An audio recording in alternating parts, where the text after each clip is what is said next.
All good afternoon. Welcome to cookies love channel. ఈరోజు నేను మీకు సొంట్యం కోడి కర్రీ ఎలా చేసుకోవాలో చూపించబోతున్నాను. నేను 1 kg సొంట్యం కోడి చికెన్ తీసుకొని పెట్టుకున్నది కుక్కర్లో వేసుకున్నాను. మ్యారినేట్ చేసి అన్ని మసాలాతో పెట్టుకున్నాక కుక్కర్లో వేసుకున్నాక దాంట్లోని garam masala, chicken masala, chicken masala powder వేసి కుక్కర్ విజిల్ పెట్టుకొని ఒక 6 విజిల్స్ కొట్టించానండి. సేమ్ మటన్ లాగే 6 విజిల్స్ కొట్టించాలి. నెక్స్ట్ ఆ చికెన్ ఉడికిపోయింది.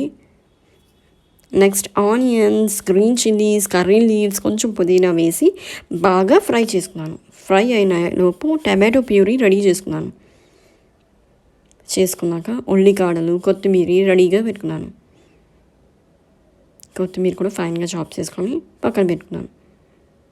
నెక్స్ట్ గసగసాలు, జీడిపప్పు నానబెట్టుకున్నాను. ఆ నానబెట్టుకుంది కొంచెం వాటరీగా పేస్ట్ చేసుకొని పక్కన పెట్టుకున్నాను. నెక్స్ట్ ఆనియన్స్ అన్నీ ఫ్రై అయ్యాక టమాటోస్ వేసుకున్నాను. టమాటో ప్యూరీ యాడ్ చేసుకొని బాగా ఫ్రై అయినాక కాస్త garam masala and pepper powder, salt add చేసుకున్నాను.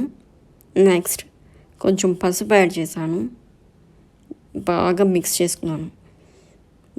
చేసి బాగా ఫ్రై అయినాక అందులో అది తపేల్లోకి ట్రాన్స్ఫర్ చేసుకున్నా. ఉల్లిపాయలన్నీ వేగిపోయినవన్నీ తపేల్లో వేసుకుని దాంట్లో చికెన్ వేసి బాగా మిక్స్ చేసి ఓన్లీ చికెన్ వేసుకున్నాను. వాటర్ పక్కన పెట్టాను, చికెన్ ఉడికిన వాటర్. నెక్స్ట్ కొంచెం ఫ్రై అయ్యాక ఆ వాటర్ని యాడ్ చేసుకున్నాక కర్రీ లీవ్స్ వేసాను, ఉల్లికాడలు అవన్నీ వేసుకున్నాక జీడిపప్పు, గసగసాలు పేస్ట్ ఏదైతే ఉందో అది వేసాక బాగా మిక్స్ చేసుకొని కొత్తిమీర యాడ్ చేసుకొని ఒక 10 minutes అలా కుక్ చేసుకున్నాను, కొంచెం థిక్ అయినంత వరకు. సో కర్రీ రెడీ అయిపోయిందండి.